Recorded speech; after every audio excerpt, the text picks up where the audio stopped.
1, no, this one. 1, 2, and 3. The 3 level. And the Toyota is Toyota 1 and 2, and another one is coming. Let's see 6. I got my Toyota 3, my Toyota 3, my 4. Okay. I'm going to do my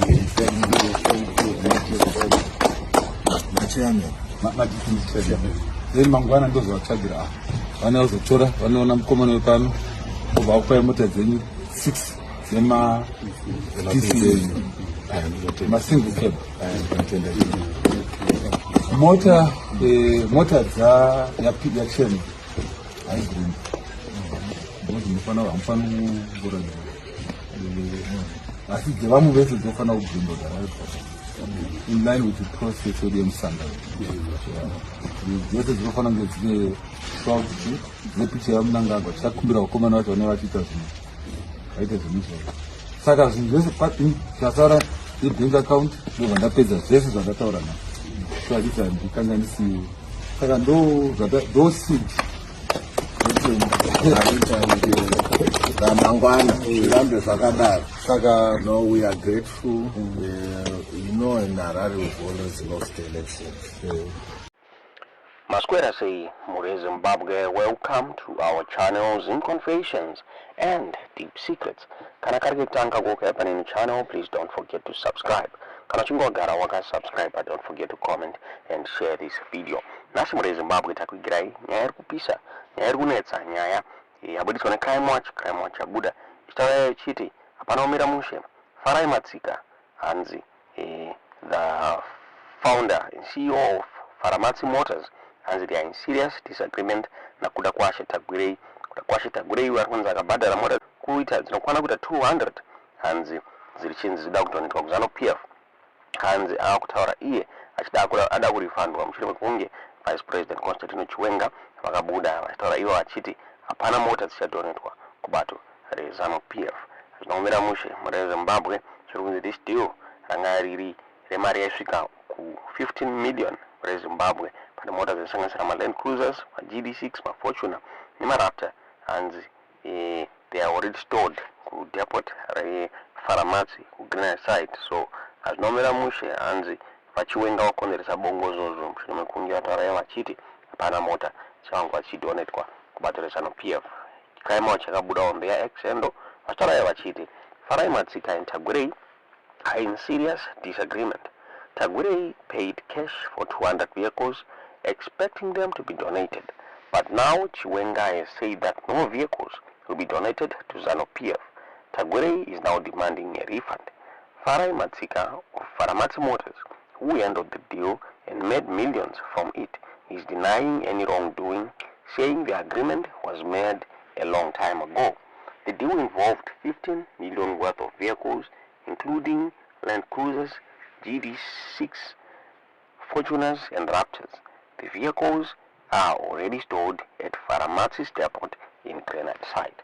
Tomabuditsiro akaitwa nyaya Mure Zimbabwe tisingazivi kuti munoona sei nyaya iyi tiudziwo zvamuri kufuka mucomment section. Kutaura kwatiri kuita pane imwe nyaya iri kutaurawo zvakare zvichinzi there is a leaked letter iripo kubato rezano PF another faction itaura iyo ichiti aiwa mota dzakadonetwa navatagwirei hanzi ngadziwanirwe dzirejestwa mubato rezano PF. Mune bongozozo muna Kumira Mushe bato rezano PF zvava kutumburana zvava kuburana. Zimai yakabuda achitaura pamusoro penyaya iyoyi vachitaura ivo vachiti ZANU PF has launched a sweeping regularization exercise targeting motor vehicles donated in the name of the party, a move widely seen as an attempt to sanitize controversial vehicle donations by Tenda Mogu Kuda Tagwirei following his humiliating ejection from the Central Committee nomination process last week. A memorandum dated 3 July 2025, signed by Secretary General Albert Mpofu and stamped at ZANU PF headquarters, instructs all party organs to begin the process of registering and regularizing vehicles donated to the party, either to individuals or structures, particularly those not validated by senior officials.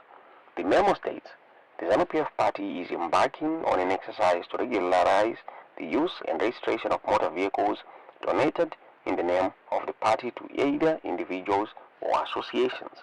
The development follows exclusive reporting by ZimEye revealing that Tagwirei had attempted to bribe his way into the Central Committee by donating vehicles to party officials ahead of the crucial meeting on 3 July. The donations were abruptly blocked after Vice President Anetsana NaChiwenga intervened, leading to a closer-door confrontation with President Emmerson Mnangagwa. Analysts told ZimEye, this is damage control. These vehicles were already handed out, but now the party is scrambling to legitimize them retroactively to avoid a bigger scandal. Party now cracking down on unsanctioned asset infiltration.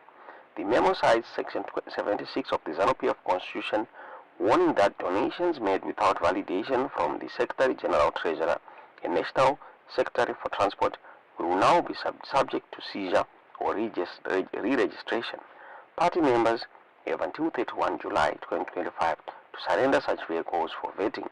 The second page warns, motor vehicles bearing ZANU-PF insignia, name, flag or symbols without express authority from the party must be surrendered for regularization. The directive is widely interpreted as a page of Tagwirei's influence, coinciding with Chiwenga's Uganda anti-corruption doctrine. Tagwirei, a known financier of Mnangagwa staff campaigns, has faced growing resistance within the party over attempts to bypass internal procedures.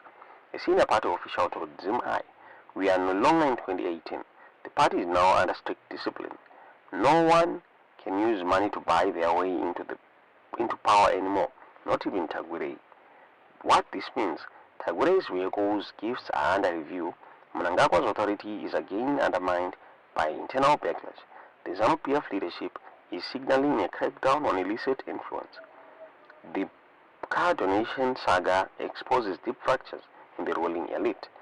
Domabuditsiro katkwanyai the ZimEye tingazivi kuti munoona sei nyaya iyi tudziwo zvamuri kufunga mu comment section. 1, 2 and 3. Ile 3 hapo. Andika. Nema Toyota. Toyota 1 and 2 and another one is coming. Let's see 6. And I got my Toyota 3, my Toyota 3, my 4. Okay. And I got my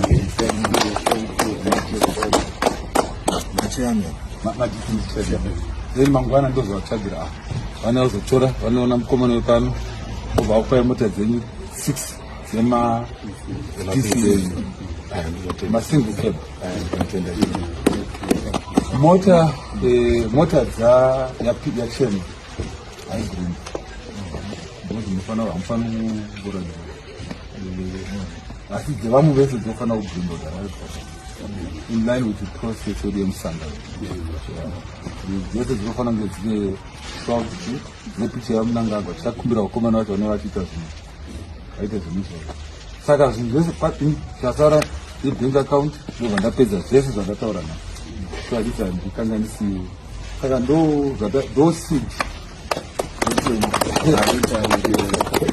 mangwana zvirambe zvakadaro. Saka no, we are grateful. In Harare we've always lost elections.